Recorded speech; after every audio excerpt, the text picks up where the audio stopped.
যদিও লাস্ট ভিডিওতে আমার ভিউ মন্দা, সাবস্ক্রাইবার মন্দা সব কিছুর উপর দিয়ে মন্দা গেছে, তারপরও আমি তোমাদের জন্য একটা নতুন ভিডিও নিয়ে আসলাম। আসসালামু আলাইকুম, welcome back to my new video.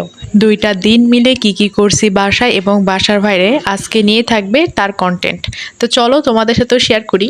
ঈদের পরে রাজশাহীতে যে কি পরিমাণে গরম পড়েছে তা তোমরা সকলেই জানো।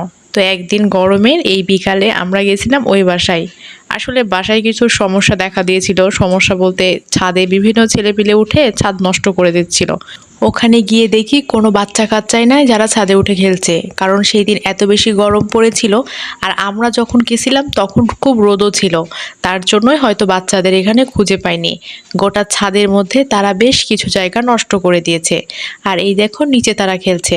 আর আমাদের বাসার পাশে কে যেন রাজহাঁস পালে, এত বেশি দারুণ লাগে। হাঁসগুলো সুন্দর বসে থেকে থেকে রেস্ট নিচ্ছিল। তোমরা অনেকেই হয়তো পাখির গোসল পানির সাথে দেখেছো, কিন্তু পাখি যে বালুর সাথে এভাবে খেলে দেখেছো? ব্যাপারটা আমার কাছে ইন্টারেস্টিং লাগলো। আচ্ছা জানো এই পাখিগুলো কোথায় থাকে রাতে? এরা কিন্তু আমাদের এই বাসার যে গাছগুলো আছে না, গাছের ভিতরে কিন্তু থাকে। তার জন্য দেখেও মজা লাগছিল। তো যাই হোক, এটা হচ্ছে তার পরের দিনের ক্লিপ। সেই দিন আমি যাচ্ছিলাম খালার বাসায়। তো রেডি টেডি হয়ে মোটামুটি 8টার দিকে, অনেক সকালে যেহেতু যাব একটা আত্মীয়র বাসায়, খুব তাড়াতাড়ি যাওয়াই ভালো। গিয়ে দেখি পুরা লক্ষ্মীপুর একদমই ফাঁকা। এমনিতেও তখন ঈদ সিজন চলছিল, প্লাস অনেক সকাল ছিল। লক্ষ্মীপুর এভাবে ফাঁকা কখনো দেখা যায় না। তো এর জন্য আমি রাস্তা দিয়ে হেঁটে হেঁটে যাচ্ছিলাম রিক্সা না নিয়ে। সেই দিন মেবি ঈদের ষষ্ঠ দিন ছিল। আর ঈদের পরে ফার্স্ট টাইমই বাসা থেকে সেই দিনই বের হয়েছিলাম। কোথায় যাব না যাব, গরমে কী করব কিছুই বুঝে উঠতে পারিনি। এর জন্য ইচ্ছাকৃতভাবেই বাসা থেকে বের হয়নি। আর কাজিনের হাতের এই পায়েসটা যে খেতে এত বেশি টেস্টি, আমার সব থেকে পছন্দের খাবার তার হাতের এই পায়েসটা। তো গিয়েই পায়েসটা খাইলাম। তারপরে বসে বসে আমি আর খালামণি অনেকে স্মৃতিচারণ করছিলাম। যেহেতু অন্যরা কেউ বাসায় ছিল না, তো আমরা বসে থেকে খালার সে অতীতের যে ছবিগুলো ছিল ওগুলোই দেখছিলাম। সব কিছু শেষে বিদায়ের পালা।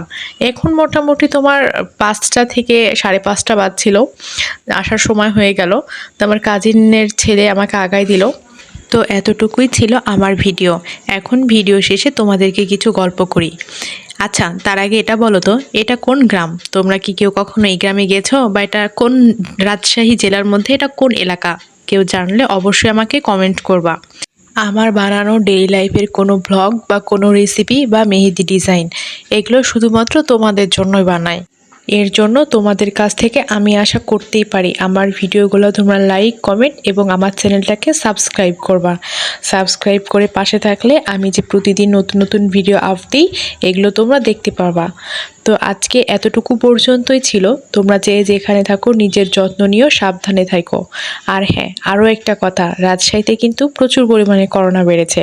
তো সেই ক্ষেত্র থেকে নিজ নিজ জায়গাতে সবাই বাসাতেই থাকবা আর সাবধানতা মেনটেন করবা। ভালো থাকো সবাই, সুস্থ থাকো, সবার জন্য শুভকামনা রইল। আসসালামু আলাইকুম।